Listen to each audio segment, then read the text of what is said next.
Ladies and gentlemen, good day and welcome to the Axis Bank conference call to discuss the Q3 FY2024 financial results. Participation in this conference call is by invitation only. Axis Bank reserves the right to block access to any person to whom an invitation has not been sent.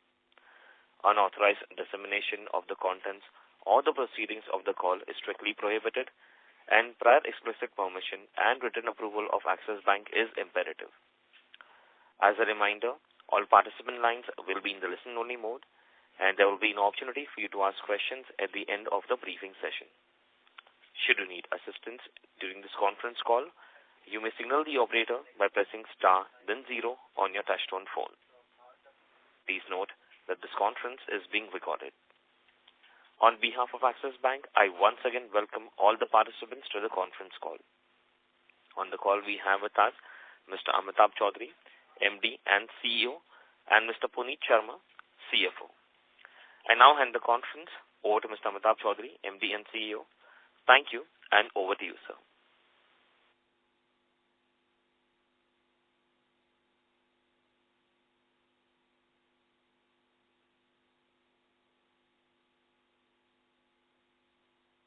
Sir, your audio is not coming. I believe you are on mute. Thank you, Nirav. Sorry, didn't realize I was on mute. Good evening and welcome, everyone. Wish you all a very happy new year. We have on the call Rajiv Anand, Deputy MD, Subrat Mohanty, ED, Manish Sharda, ED Designate, of course, Puneet Sharma, and other members of the leadership team. Over the last few years, we have set Axis Bank on the course of a predictable and sustained high performance guided by a GPS strategy, which is centered on our customers and our colleagues. We had the opportunity to highlight our execution rigor, distinctiveness, and differentiation at our Analyst Day in November 2023.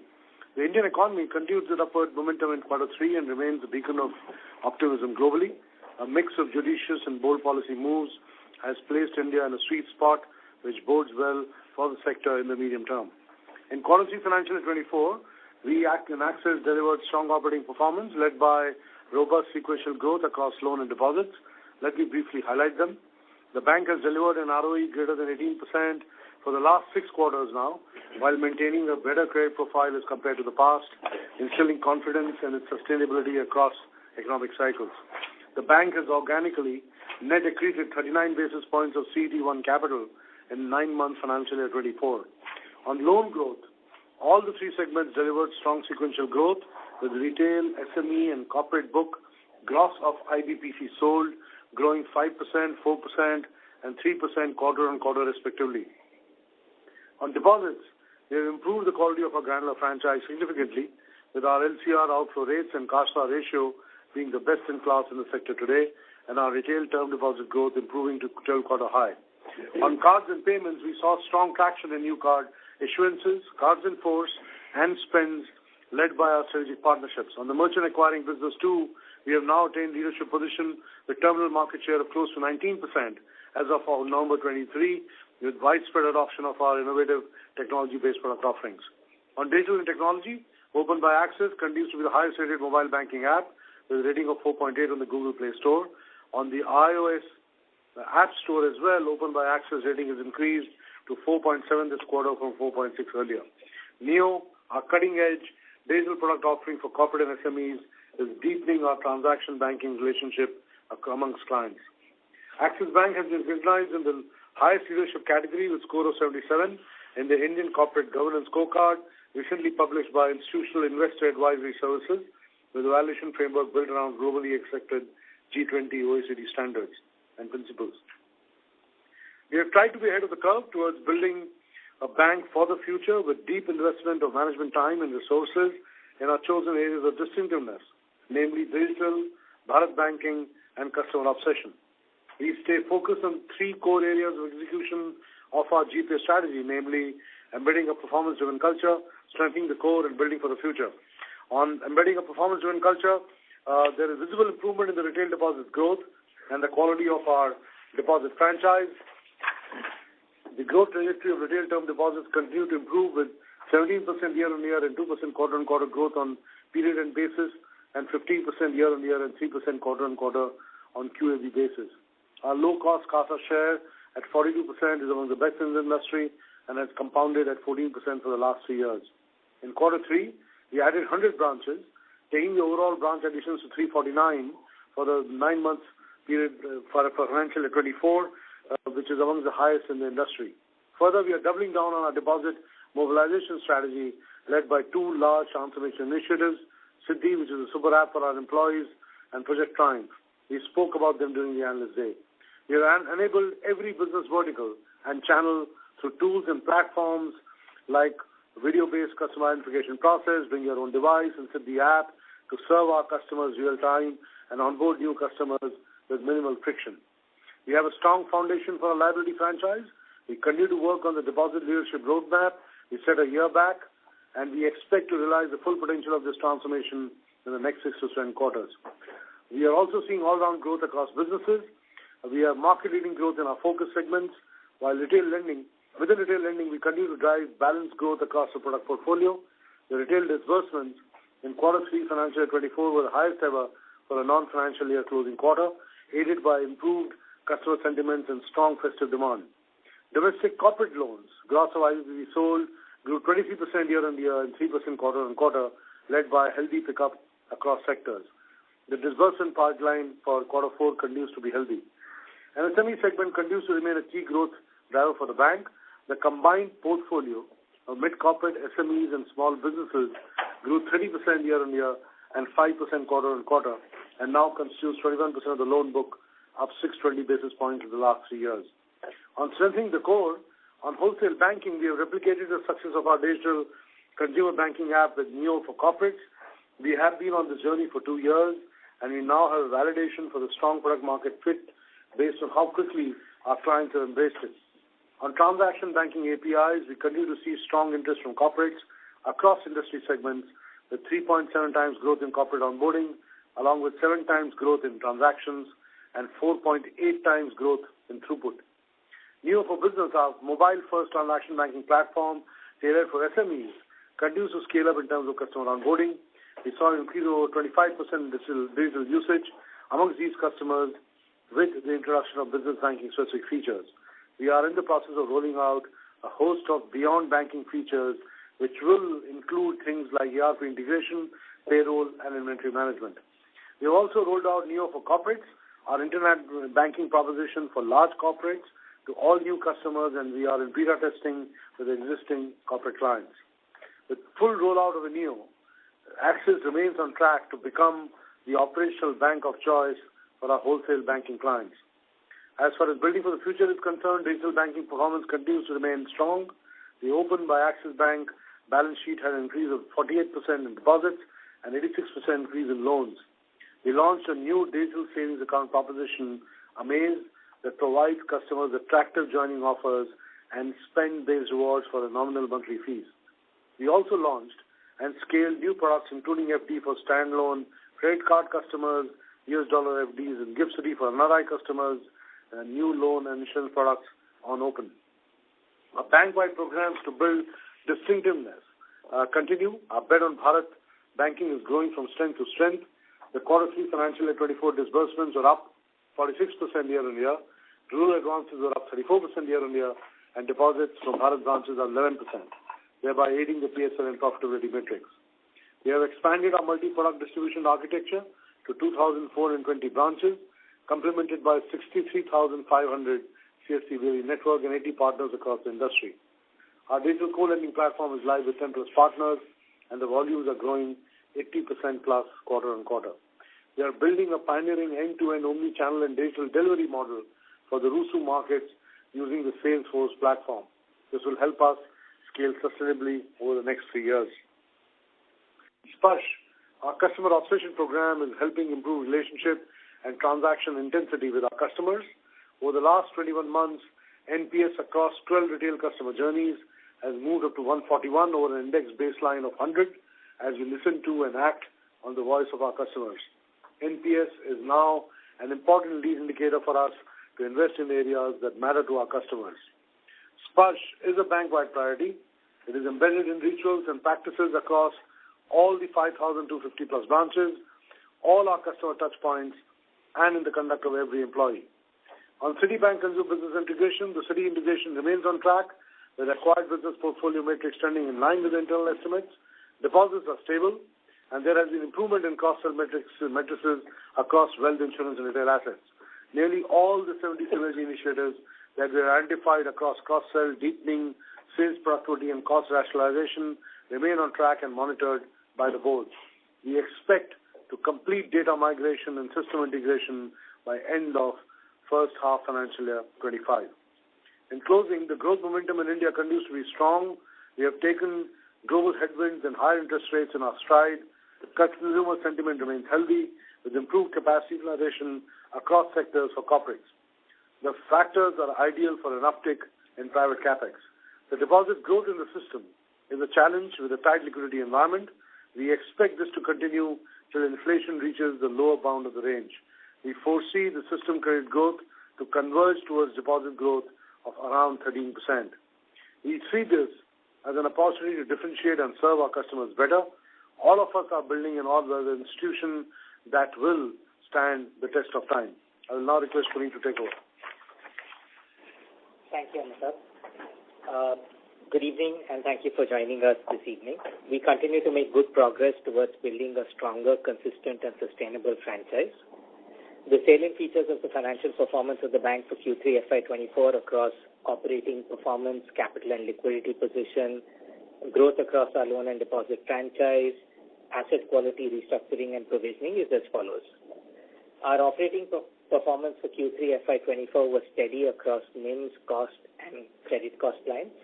Consolidated ROA at 1.84%, consolidated ROE at 18.61%.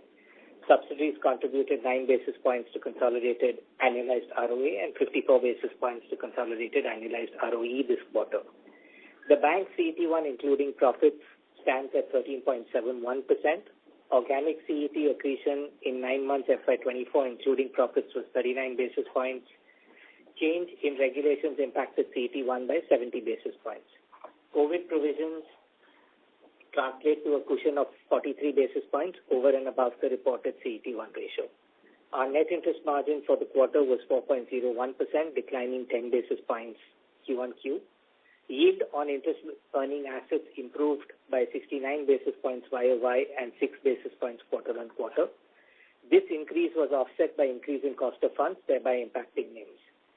We have always maintained that NIMs should be looked at on a full year basis. For 9 months FY24, NIM was 4.08%, better than 9 months FY23 by 13 basis points. NII was at rupees 12,532 crores, growing 9% YOY, 2% sequentially. Fees at 5,169 crores, growing 29% YOY, 4% sequentially. Our granular fee is 93% of our total fee. Operating profits stood at 9,141 crores, growing 6% Q1Q. Core operating profit at 8,850 crores, grew 1% quarter on quarter. Cost to assets at 2.49%, increased 25 basis points YOY. Net credit cost at 0.28%, improved by 14 basis points on a Q1Q basis and 37 basis points YOY, aided by higher recoveries and an upgrade of a large corporate restructured account. PAT at 6,071 crores, increased 4% quarter on quarter. GNPA at 1.58%, declined 80 basis points YOY and 15 basis points Q1Q. Net NPA at 0.36%, declined 11 basis points YOY. Our standard asset coverage ratio is 1.29%. All provisions by GNPA stood at 153% at 31st December 2023, improving 1,385 basis points YOY. We achieved the financial closure of the Citibank transaction. We request you to refer Note 6 of the UFR for details. There is no material impact as the transaction was fully accounted for in FY23. We remain on track to achieve LD2 per earlier estimated timelines. Our progress on structural NIM drivers continues well, with improvements across all variables on a year-on-year basis. Improvement in balance sheet mix. Loans and investments comprised 89% of total assets as at December 23, improving 154 basis points YOY. INR-denominated loans comprised 95.8% of total advances, improving 250 basis points YOY. Retail and CBG advances comprise 69% of total advances, improving 264 basis points YOY. Low-yielding RIDF bonds declined by 8,170 crores YOY. RIDF comprised 1.8% of our assets as at December 23, compared to 2.73% of our assets at December 22. Quality of liabilities measured by outflow rates improved by 600 basis points over the last 2 years. Given the liquidity and rate situation in the market, average CASA was 42%, declined 196 basis points YOY. However, this continues to be amongst the highest in the private sector bank space. We had good fee performance in the quarter. Total retail fee grew 36% YOY and 6% Q1Q. Fee on retail loans grew 26% YOY, 7% on a sequential quarter basis. Retail card fee grew 58% YOY, 12% Q1Q. Commercial card fee grew 35% YOY, 10% Q1Q. Fees from our third-party products grew 42% YOY, 4% Q1Q. And our commercial banking business fee grew 13% YOY and 6% Q1Q. Trading profit and other income at 385 crores was lower by 178 crores YOY and grew by 314 crores sequentially, mainly on account of better DCM and trading performance and reversal of MTM booked in previous quarters.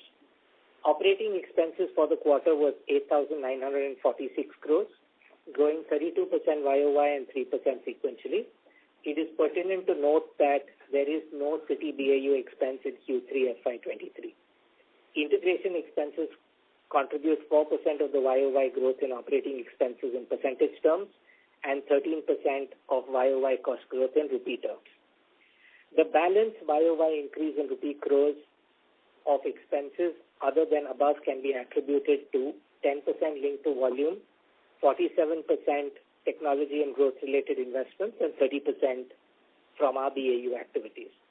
Technology and digital spends grew 36% YOY and constituted 9% of our total operating expenses.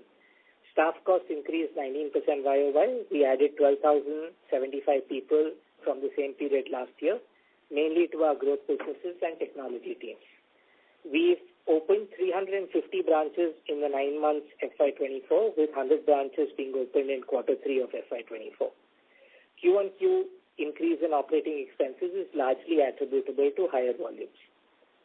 Provisions and contingencies for the quarter were 1,028 crores, lower by 28% YOY, but higher by 26% Q1Q. Adjusted for the prudent provision made for AIF investments, provision and contingencies for the quarter would be 847 crores, flat quarter on quarter. The bank has not realized any of its COVID-19 provisions, and this provision is entirely prudent.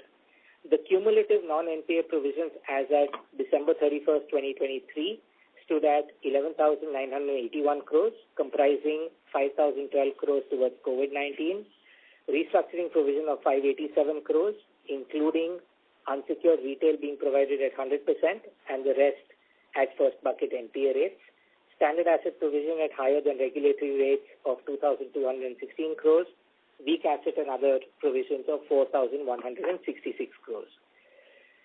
Moving to growth across our liability and loan franchise, we gained 20 basis points market share on a year-on-year basis across our deposit and loan franchise.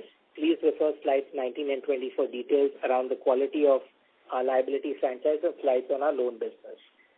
The bank sold IBPCs in the current quarter aggregating to 5,754 crores. Grossed up for IBPC sale, the QOQ loan growth was 4% and the YOY loan growth would be 23%. Total deposits on a QAB basis grew 18% YOY. Our CASA ratio on a QAB basis grew 13% YOY and 1% sequentially. Our loan book is granular, well-balanced, with retail advances constituting 59% of overall advances, corporate loans at 31%, and CBG at 10%. 69% of our loans are floating rate. 48% of our fixed rate loan book matures in the next 12 months. Breakup of the floating rate loan book by benchmark type and MCLR repricing frequencies set out on slide 11 of our investor presentation. Our retail advances grew 27% YOY and 5% sequentially. 75% of the book is secured per internal classification. Q3 FY24 retail disbursements grew 47% YOY and 10% sequentially. Unsecured disbursements were 22% of retail disbursements for the quarter as compared to 25% in the previous quarter. Disbursement growth in home loans was 37% YOY, small business and auto loans 33% YOY, retail agri business 46% YOY, and personal loans at 61% YOY. Moving to our wholesale banking business, details of rating composition, incremental sanction quality is set out on slide 36 of our investor presentation. The domestic corporate loan book grossed up for IBPC sales grew 23% YOY and 3% Q1Q. The offshore wholesale advances are largely trade finance related and primarily driven by our GIFT City branch.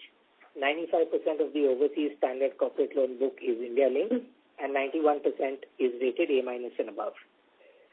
The commercial banking book grew by 26% YOY and 4% quarter-on-quarter. The quality of the CBG franchise we are building and the strong relationship-led approach is reflected through CBG new-to-bank book growing by 28% on a year-on-year basis, and 84% of our CBG loan book is PSL compliant. Moving to the performance of our subsidiaries, detailed performance of the subsidiaries is set out on slide 69 to 77 of our investor presentation. Domestic subsidiaries reported a total 9-month FY24 net profit of 1,108 crores, growing 17% YOY. The return on investment on domestic subsidiaries was 50%. Axis Finance Q3 FY24 overall assets under finance grew 38% YOY. Retail book constitutes 44% of total loans. 9-month FY24 PAT for Axis Finance grew 25% YOY to rupees 425 crores, and Axis Finance has a healthy CAR of 18.79%. Axis Finance's strong asset quality is reflected with a net NPA ratio of 0.32% and negligible restructuring. Axis AMC overall quarterly average assets under management grew 6% YOY to 2,62,398 crores. 9-month PAT stood at 297 crores. Axis Securities broking revenues for 9 months grew 42% YOY to 757 crores, and PAT grew 31% YOY to 198 crores. Moving to asset quality, provisioning and restructuring, asset quality continues to improve. The slippage, gross NPA, net NPA and PCR ratios of the bank and segmentally for retail, CBG and corporate are provided on slide 60 of our investor presentation. The bank has made investments in AIF aggregating 207 crores, details of which are as follows. 46% of the AIF investments are in AIFs that are directly or indirectly government owned or from sponsoring entities like NIIF, NABFID and NABARD. The bank has not invested in any single AIF amounts greater than rupees 50 crores. The portfolio overlap in AIFs is 85% A- and above rated exposures and 15% AAA rated exposures. The realizable value at 31st December is close to the holding cost of the investment. The bank has prudently provided 100% of its entire AIF outstanding, agnostic of overlap as on date.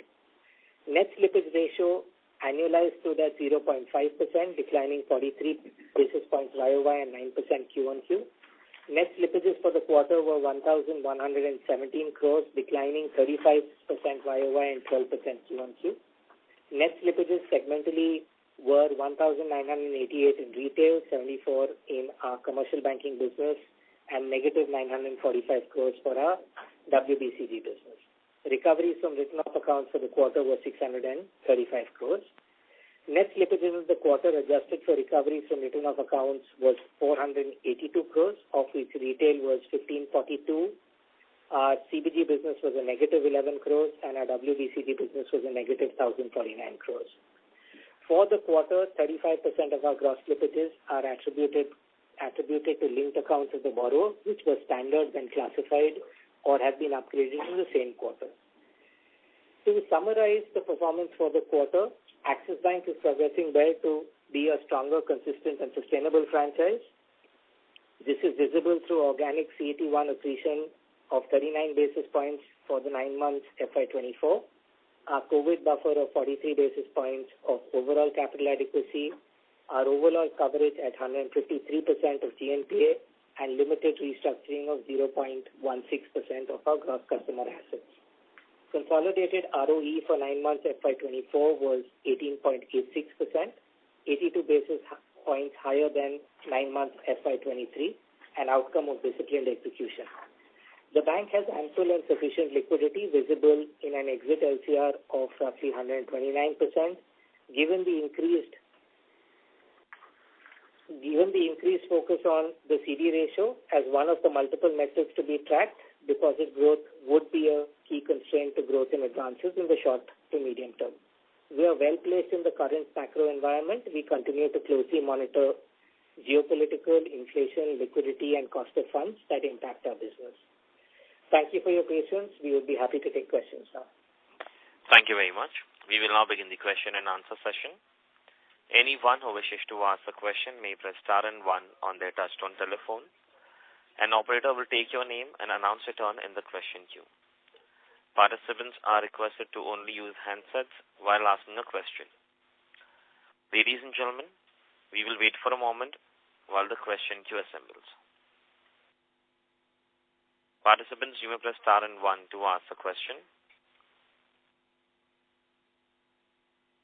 The first question is from the line of Chintan Joshi, individual investor. Please go ahead. Hi, this is Chintan from Autonomous. Before I ask, can I just quickly get your LCR deposit number for reference? And then the question I have, your comment you made that deposit growth will be a constraint on growth overall. Now, how should we think about this? Like, do you think, these tight liquidity trends will ease over the coming months, or, are we talking about a challenged deposit growth kind of outlook, not just for Axis but for the other banks as well? And then related to that, what are the actions you can take on the asset side to offset some of these pressures? Thank you. So I think you spoke about LCR at 118. No, the LCR where we are on an average for the quarter. Typically, if you see over the last 18 quarters, they've bobbed between 115 and 120. That is where we're quite comfortable, especially given the outflow rates that we have been able to sort of significantly improve over the last 3 years or so. It is a tight liquidity environment. I mean, while the policy rates are at 6.5%, you can see that overnight rates are closer to 6.75, and much of the curve is at 7% and beyond. That is the liquidity situation that we are seeing at this point in time. It will require intervention from RBI, and I don't think that intervention is going to come anytime soon. And so therefore, the pressure on deposits will continue as we go forward, which is therefore the point that Puneet makes, that how much we will be able to grow will be determined by how much we are able to grow on the deposit side. You would have noticed that thanks to all the initiatives that we had put together over the last many quarters, sweating the franchise, partnerships, technology like Siddhi, etc., have helped us gain market share, and I think that is a play that we will hopefully continue to play as we go forward. On the asset side, I think we'll have to get a balance between continuing to build a long-term franchise with our customers on one side and being able to optimize for NIMs and ROE on the other side. And I think that is a balancing act that we will have to continue to play based on how liquidity and therefore deposits for us grows in the coming few quarters. Thank you. I was after the LCR retail deposit number, if you have that handy. Chintan, we will anyway be publishing that number as part of our Basel disclosures. You should see it on our website at some point in time later in the evening, please. Thank you so much. Thank you. Next question is from the line of Mahrukh Adajania from Nuvama. Please go ahead. Yeah, hi. I just wanted to check on bulk deposits. So the system liquidity got much tighter towards the end of the quarter. Would it be fair to assume that a lot of bulk deposits were mobilized towards the end of the quarter and the full impact on cost will be seen on the next quarter? That's my first part on deposits. And my second part is on any comments on LDR, given that everyone seems to be worried about the LDR. Of course, you did mention about the deposit challenge. And then some banks have admitted to RBI having discussed this one-on-one with them. So where do you see your LDR settling, say, by FY25, given the, any broad range? I know you don't give specific guidance, but... So, Mahrukh, this is Neeraj here. On your question around the bulk deposit pricing, I think bulk deposit pricing continues to be inching up steadily through the quarter. It's not just a quarter-end phenomena. As the system liquidity has remained tight and the overnight rates have inched towards the upper end of the corridor, it is kind of getting reflected in where the bulk deposit rates are and where the CD rates are, which are kind of very close to each other. I don't think this trend eases off anytime soon. In fact, Q4 being the last quarter of the year, we'll probably see this continuing. The main driver will be how the liquidity in the system plays out and how Reserve Bank sort of deals with the liquidity. So I think that the trend is kind of there. It will play out steadily over a period of time. No, my question was that were most of your bulk deposits mobilized towards the end of the quarter? We do it through the quarter, Mahrukh. Our deposit mobilization process continues through the quarter. There is no, in some senses, bunching up towards the end of the quarter as you're referring to. We moved away from this. We worked very hard to move away from this quarter-end, month-end stuff. So, maybe, it has happened in the system, but you will also notice that we are perhaps the only large private bank whose LDRs have moderated sequentially.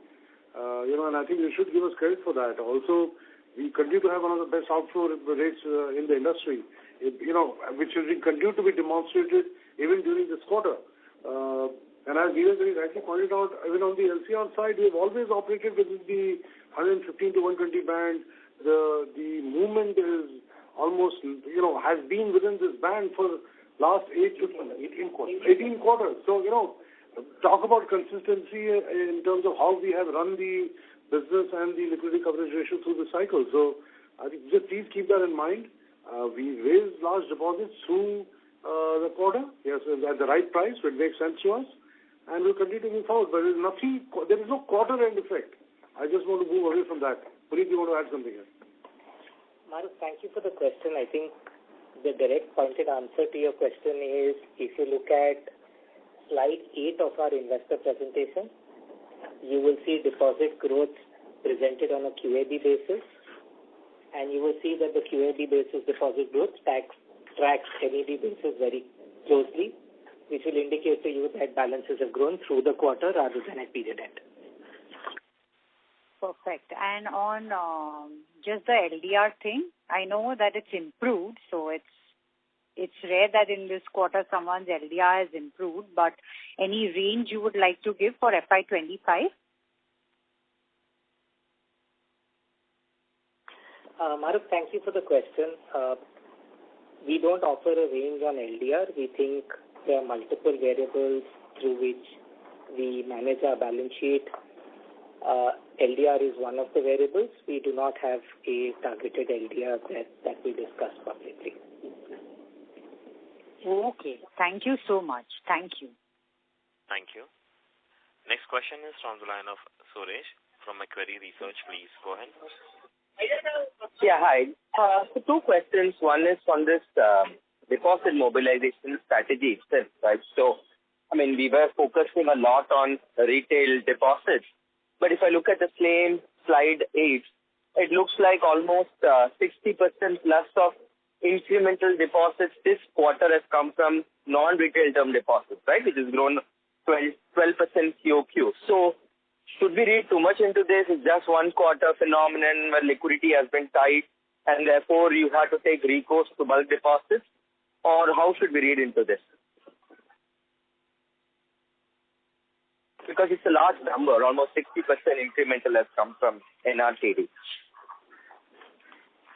Suresh, thank you for the question. Couple of things. I think while you look at slide 8, I will also request you to look at slide 9 and slide 8 collectively. On slide 9, you will see that our retail term deposits have grown by 17% on a year-on-year basis. And if you look at the trajectory of growth in retail deposits, it was close to 0 in December 22 and it's up to 17%. This is in line with all of the effort we are making to granularize the franchise, and the output of those efforts are visible in the RTD growth number. Yes, you're right that in the current quarter, NRTD has contributed to growth, but again, I think it is not a period end balance. It is coming from our corporate customers, and effectively, as Rajiv often says, we are a universal bank. We deal with retail customers and wholesale customers. And if the wholesale customers offer us an opportunity to pick up deposits from them, we'd be very happy to pick up deposits from them. Suresh, I would add, you're asking a very fair question. I would add you to also think and take into account the outflow rates we have, right? So even if we are raising, let's say, deposits from our wholesale customers, please remember that they are coming at a certain outflow rate, which means that, there could, decent portion would be non-callable. So it's not just, raising some short-term deposits. We're trying to ensure that the balance sheet is structured right on a consistent basis. Just keep that in mind. The only problem, Amitabh, there is these deposits tend to be a bit more fickle in nature, right? If liquidity tightens, I know till the time it's non-callable, it's fine. But suddenly the corporate moves to another bank in the market. And, there is a lot of bidding war happening by the PSUs in the market. So you're confident that this doesn't distort the pricing curve on the cost of funds side for you, right? Because you've gone ahead and raised a lot of bulk deposits this quarter. That's the only worry I have. Yeah. So, look, pricing of the deposits is a market-driven phenomena.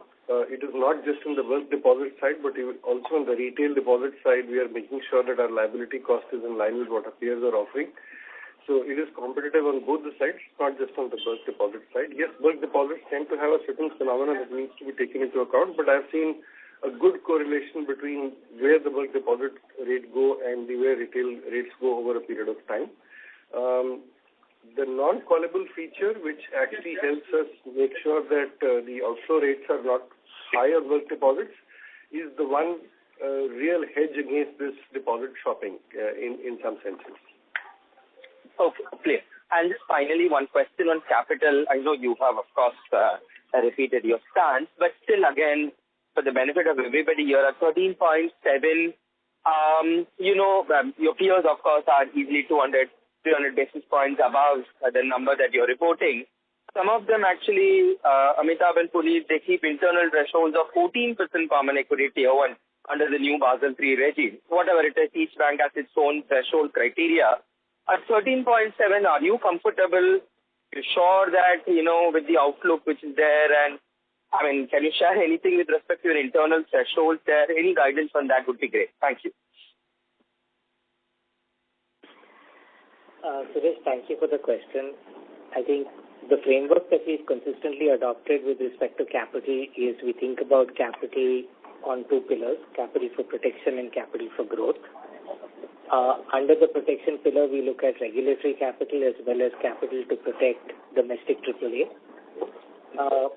Even at 13.71, we carry sufficient cushion over both those variables.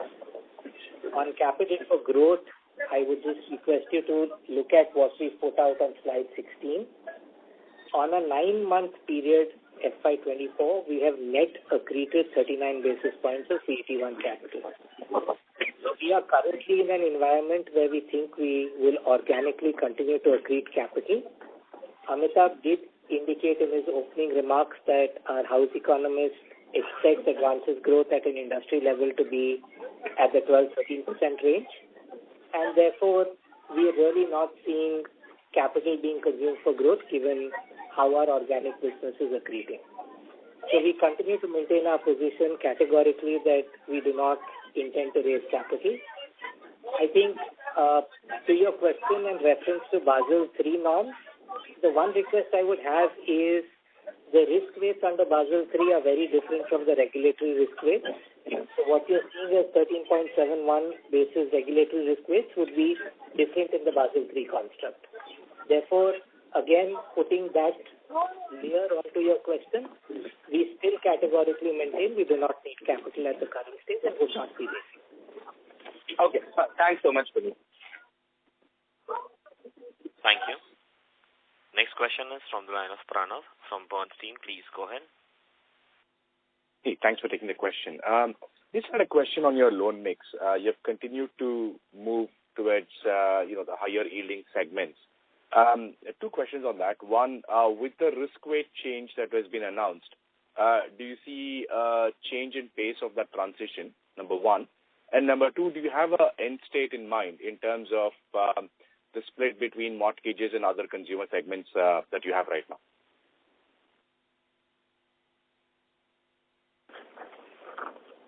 So consumer business, especially the personal loan business, has been growing. But if you see slide 22, in terms of retail disbursement trend, quarter on quarter, that number in terms of composition is down to 22% from 25% in the previous quarter, which really means that the other assets also are growing. So we are kind of comfortable with that. As we earlier also said, we don't see any stress in the portfolio. The growth we see on the consumer loan side is a result of a few quarter effort in terms of transformation projects being run and a lot of partnerships scaling up. So that we intend to continue. The loan mix is in a desired state as we are progressing. Can you just repeat the second part of the question? Second part is more on a steady state mix that you're looking at. Are you at the steady state, or is there some more transition that you expect to happen?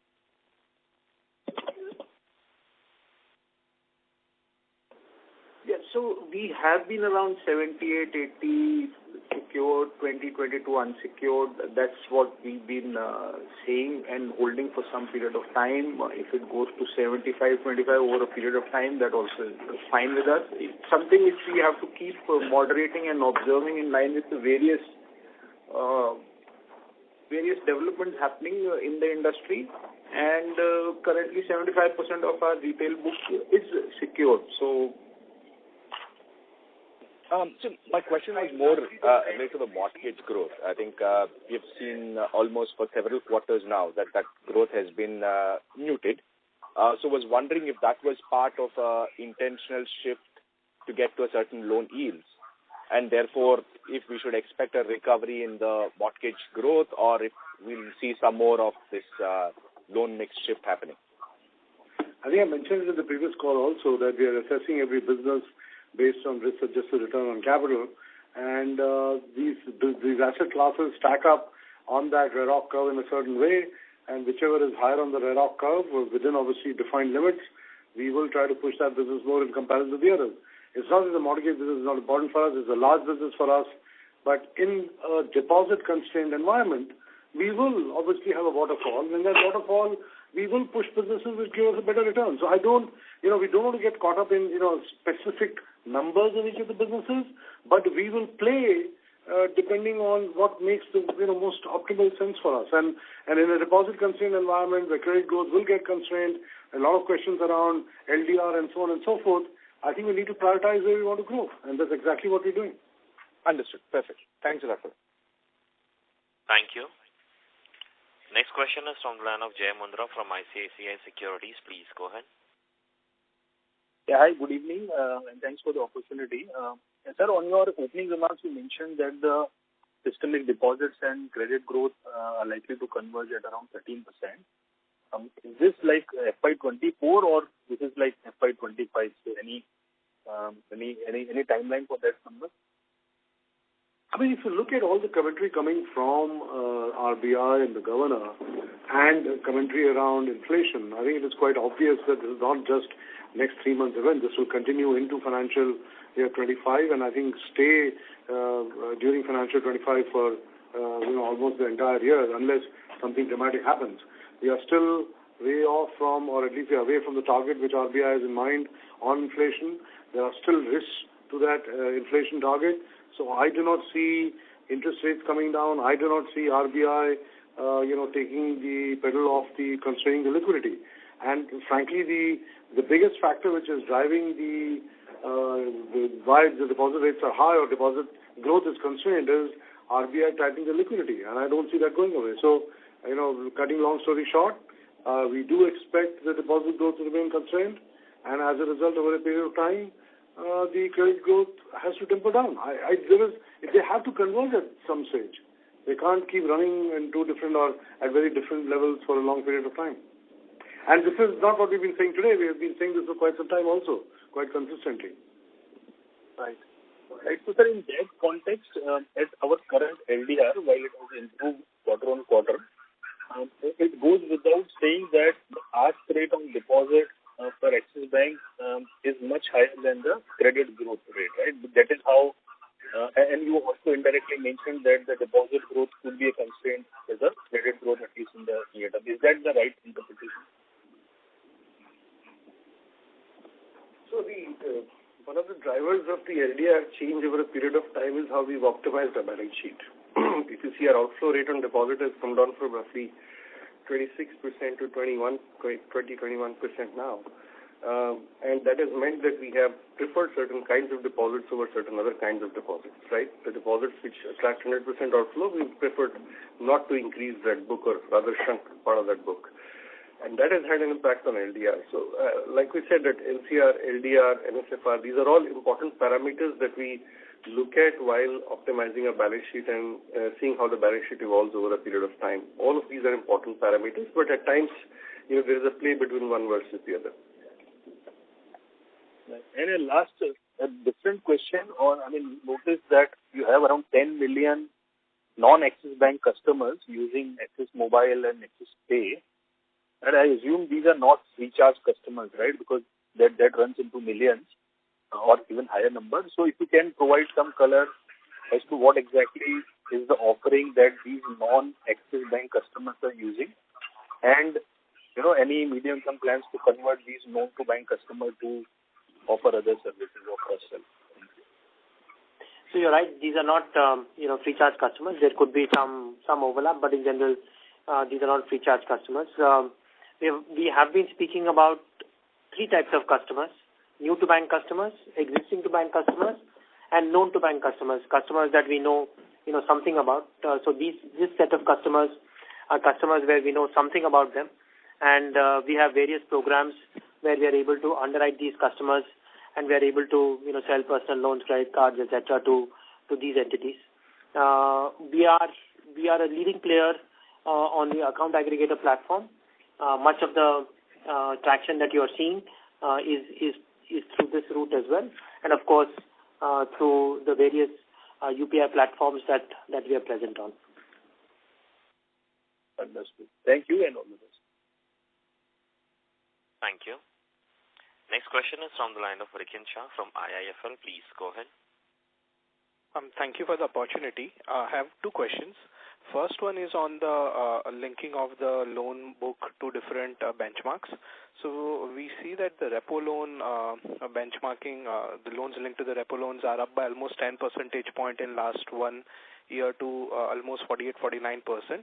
That is in the context of mortgage loan growth being slower. So just wanted to understand what's driving this change in the context of impending rate cut cycle that we may see. That's question one.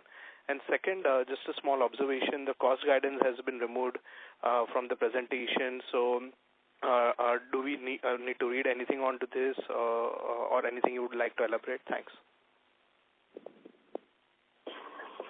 Thank you for the question, Rikin. I'll take the second question first.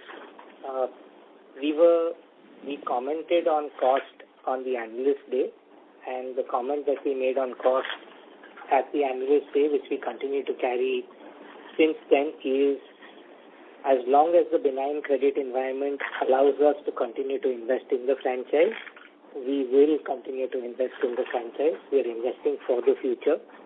We are investing to build capabilities. Some of the investments are visible to you today.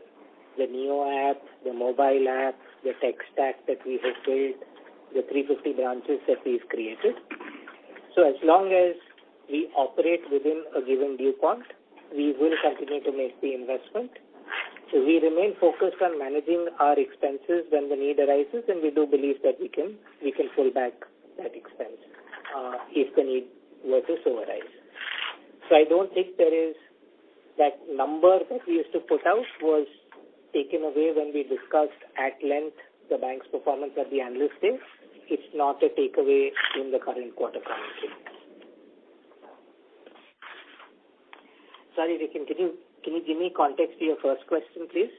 Yeah, so we look at the loan book being benchmarked to different rates, and there the loans which are benchmarked with the repo rate, the share of those loans have increased by almost 10 percentage point from 39 to 48% now to the repo link. So given the impending rate cut cycle, first I wanted to understand as to what's driving this higher increase in the benchmarking to the repo. And second, does this mean that once the repo rate cut cycle kind of begins, the transmission of interest rate yields will now be faster, or would you kind of course correct before that? Firstly, we are not in the impending rate cut camp. So let me get that out of the way first. I think, as you know, that all of retail or much of retail and almost all of SME is repo linked, and therefore as that book grows, it continues to be repo linked. Over the last 1 year, we've also seen increasing use of repo rate on the corporate side for corporate loans, and that is driving that growth as well. So therefore, it is most of retail, almost all of corporate, all of SME, and some part of the corporate side which is now repo linked. Understood. Fair enough. Thank you very much. Sorry, Rikin, I'll just supplement what Rajiv said. If you look at our December 22 presentation, 68% of our loans were floating rate. As at December 23, it's 69%, which is floating rate. So there isn't actually a movement. It's just a play between the benchmark types. And effectively, over a finite period of time, the benchmarks will have to behave similarly across a rate cycle. Sure. Thank you, Puneet. Thank you. Next question is from the line of Kunal Shah from Citigroup. Please go ahead. Yeah. Hi. Thanks for taking the question.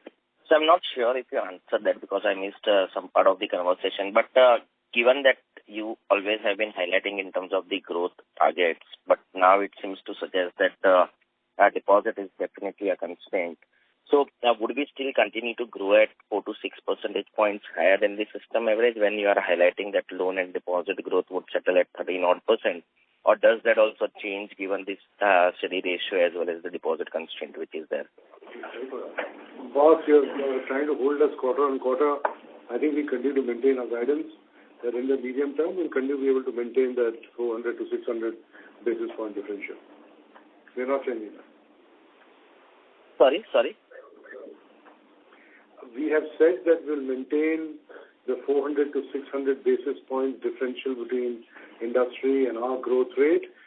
Don't hold us quarter to quarter, but yes, in the medium term, we believe that we can maintain it and we are not changing it. Okay. And secondly, in terms of maybe earlier we highlighted last quarter that almost like the marginal cost of funds and cost of deposits have stabilized.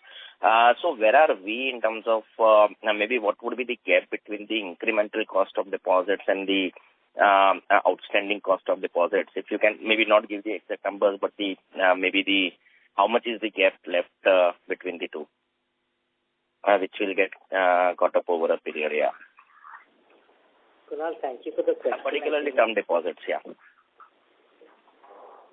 Kunal, thank you for the question. What we've maintained is marginal cost of funding has stabilized.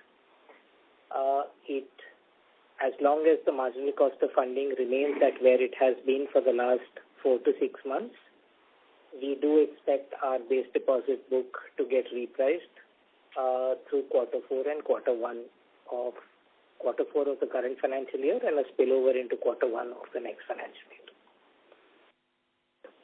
Okay, got it.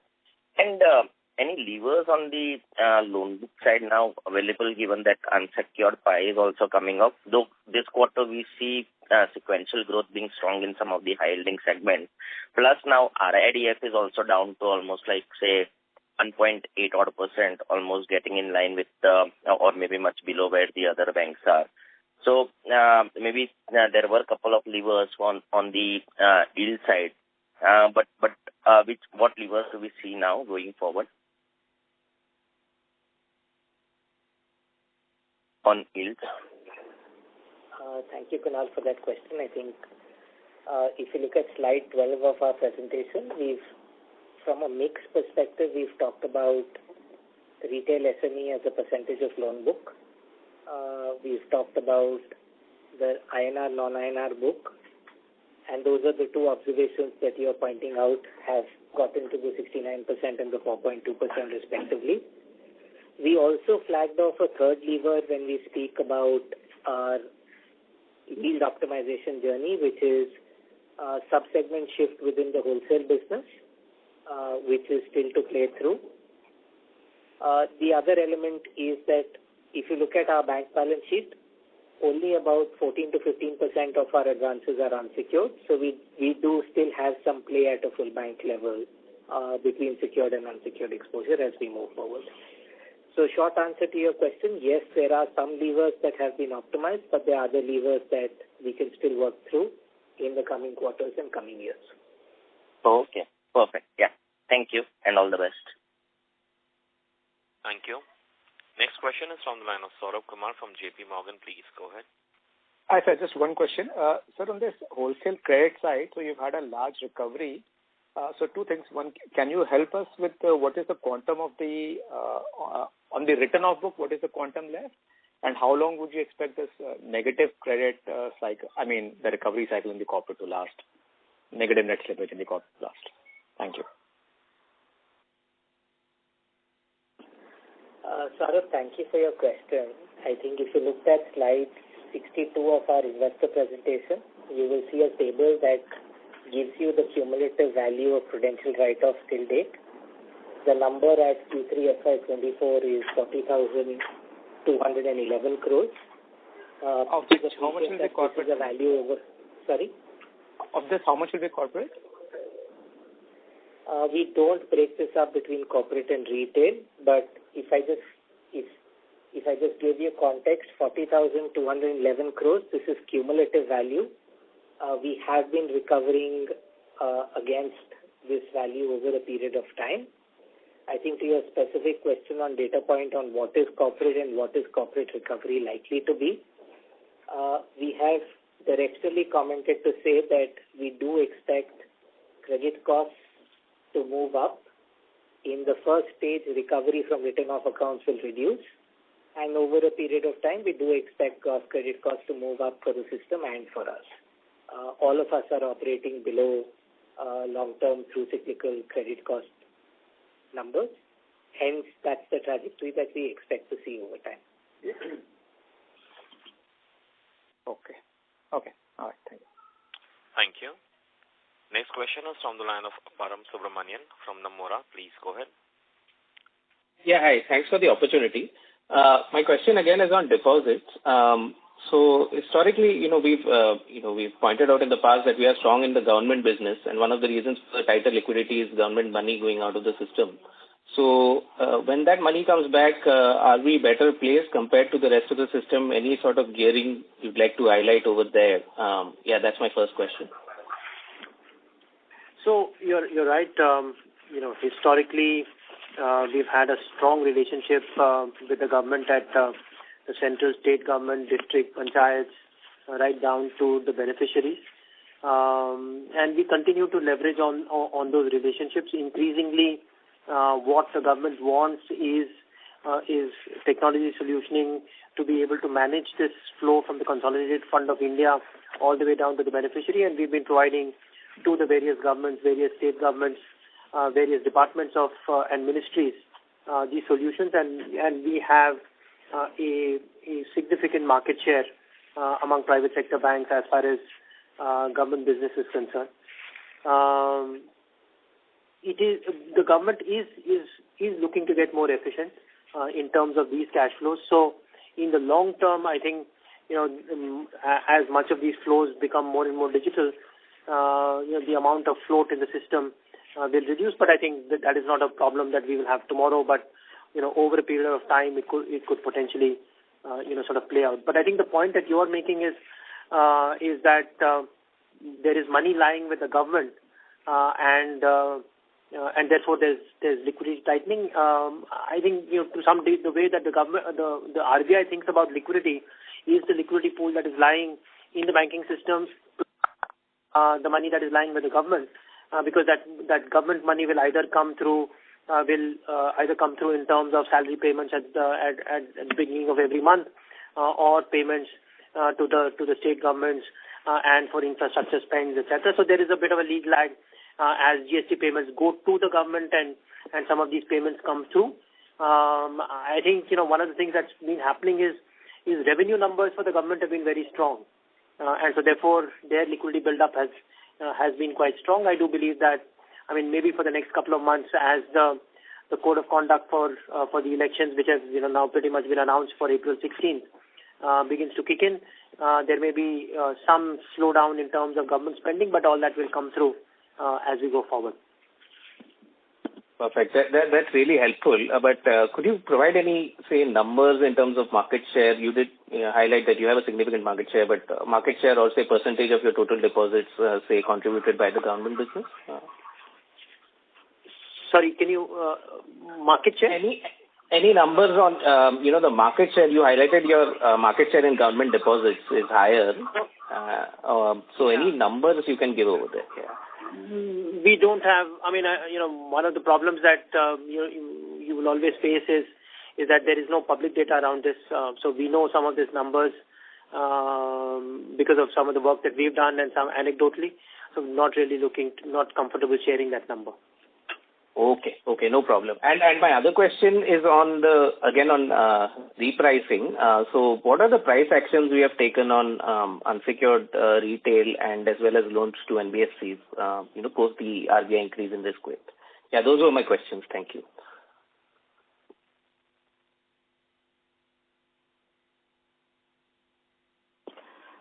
Thank you for your question, Param. I think on incremental disbursements, we have increased pricing on personal loans.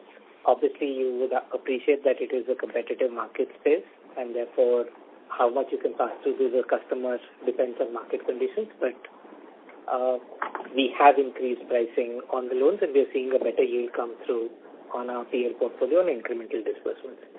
The back book is entirely fixed, so we're not likely to see that reprice till it gets repaid. On NBFCs, we are in the process of passing on the rate hike to the NBFCs. It's a function of when the loan is due for repricing. But we have seen a marginal uptick in gross yields on our NBFC book this quarter compared to the last quarter. Perfect. Thanks, Puneet. Just one more question, if I can squeeze in. So, did I catch it correctly that you are not going to be held to the 2.1% cost to assets exit ratio that you are guiding to, say, by end of FY25? So that is not something we are looking at currently, is it? Param, what I said is, if the environment permits us to invest, we would like to invest for the future. That's what I had said when we did our analyst day. Given the benign credit environment, we would like to continue to build the franchise for the future, as long as we can deliver in and around our aspirational ROE metric. Okay, got it, Puneet. Thanks a lot. All the best to the team. Thank you. Thank you. A request to all the participants, please restrict to 2 questions per participant. If time permits, please come back in the question queue for a follow-up question. Next question is from the line of Samir Bise from JM Financial. Please go ahead. Yeah, hi. Thanks for the opportunity.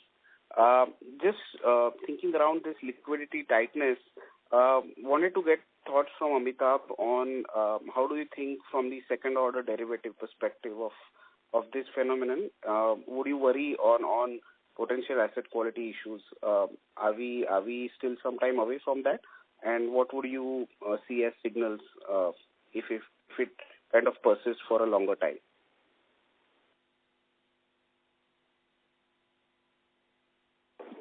Well, it's difficult to predict at this stage. I think if given where the Indian banking system is, where the consumer sentiment is, yes, and the way the regulator is watching the matrices so closely and so actively, I do not see the second order impact coming through, in any big or significant way. But, ultimately, we are in the risk-taking business and very difficult to say anything with surety. I mean, all of us are watching our numbers very, very closely. All of us are aware that the times are so good that we do need to watch our numbers closely because this is when we might be making some mistakes. No signs as yet. But will this potential, tightening situation, pricing might lead to a second order impact? Only time will tell. I can only assure you, at least from Axis Bank perspective, we are looking at everything possible we can very, very closely and trying to assess if there is any signal out there which could be telling us that things could be going south in some form or shape. But at this point in time, you don't worry on that front. Is that fair? Risk-taking business, I've worried all the time. Thanks. And just quickly, can I have a breakup of the gross slippages across businesses?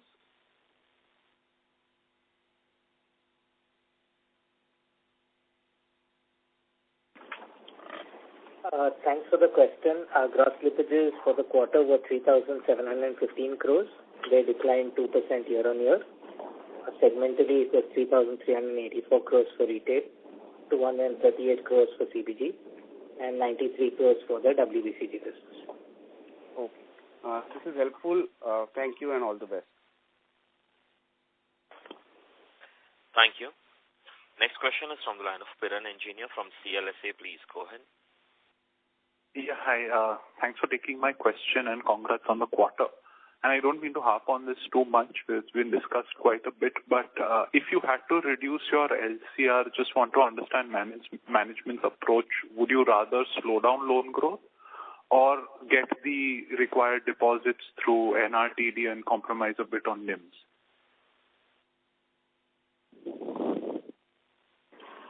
Thank you for the question, Piran. I don't think there is one answer to that question. It is not a choice of either or. It will be a mix of both that we will work through.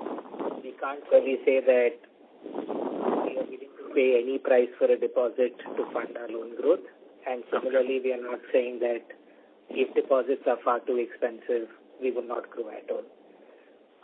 We operate in a model where we will optimize both variables. So the honest answer is there will be a path that we will find to grow with deposit cost increases as they move through in the future. Got it. So in the interim, it is fair to assume that there is a chance your loan growth does not grow 4 to 6 percentage points higher than the industry in the interim. That's a fair assessment, right? Kiran, I think the request I have of you is the 400 to 600 guidance that we had was basis the structural strength of the franchise, and we said that that's the number that we will target in the medium to long term. We did not hold ourselves ever accountable to do that number on every sequential quarter basis. The comment that we've added through this call is given where liquidity is in the market today, we do expect deposits to constrain advances growth. We will operate within both those metrics, but we are not moving away from our medium-term guidance of 400 to 600 basis points faster than industry credit. Got it. And just secondly, can you talk a bit about what has changed in LAP? Until 2 quarters back, we were barely growing 1-2% QOQ. Now it's picked up to 6-8%. So maybe if you could just help us understand what changes you've made to drive growth here?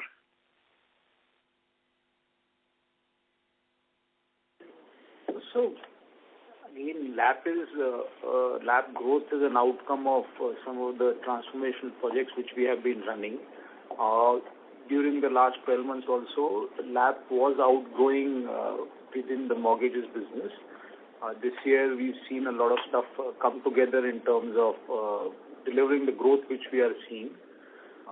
Portfolio quality remains strong, so we expect this growth to continue. So, like, improved turnaround times, done more, something would have changed that we started. But we can't hear you clearly. Oh, sorry. I meant, have we improved, like, say, our turnaround time? Have we added distribution, a new partner? Something would have changed that it picked up pretty smart.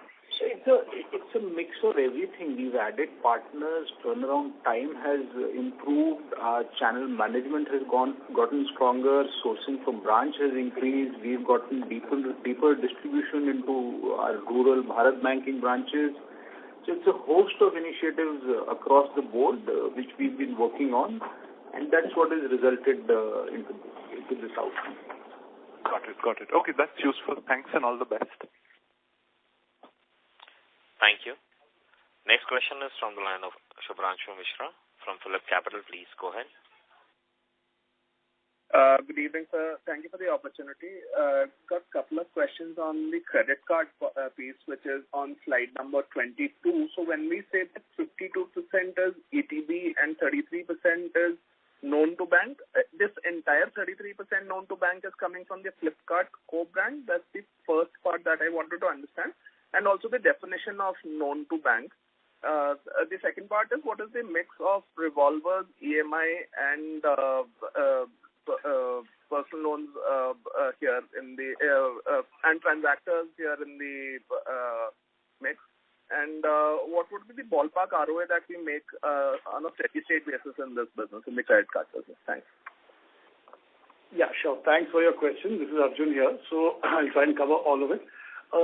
KTB refers to known to bank, which is a set of customers where we have some information about them, but it's not exactly a customer who has an existing some other product of the bank. May not be a SA account, may not be a loan, but they do in many cases come from our partners where we have compliant data sharing arrangements which allow us to get a better insight about that customer. No, all of them do not come from Flipkart. We have a similar arrangement with multiple partners. As you know, we've got partnerships with Airtel, we've got partnerships with Samsung, we've got partnerships with Google, and also Flipkart. So it's a mix of partners. We do not share, unfortunately, portfolio-specific and segment-specific metrics at the third level, such as EMI and revolve rate. But suffice it to say that the broad trends we have seen in the past continue to hold out this quarter as well. Not sure I can say much more than that. Your third question I couldn't quite catch. Would you mind repeating that, please? What would be the ballpark ROA of the credit card business on a steady state business? Steady state business, not like in this quarter or quarter gone by. That's fine. Yeah, no, that unfortunately is something we can't share at the product level. But we do track it, but we can't share it at the product level. I'm sorry. Right. If I can just, in that case, just squeeze in one last question. What's the absolute dollar value of the cost of acquisition for existing to bank, a known to bank, and an absolute open source customer? This is a product-wise, segment-wise question, and again, we can't share that level of granularity in terms of the metrics. No issue, sir. Best of luck. Ladies and gentlemen, we will take that as the last question. I will now hand the conference over to Mr. Puneet Sharma for closing comments. Thank you, Neerav. Thank you, everyone, for taking the time this evening to join us. If there are any questions that remain unanswered or there are follow-on questions, please feel free to reach out to Abhijit and our IR team, and we'd be happy to pick them up. Thank you, and have a good evening. Thank you very much. On behalf of Axis Bank, that concludes this conference. Thank you for joining us. You may now disconnect your lines. Thank you.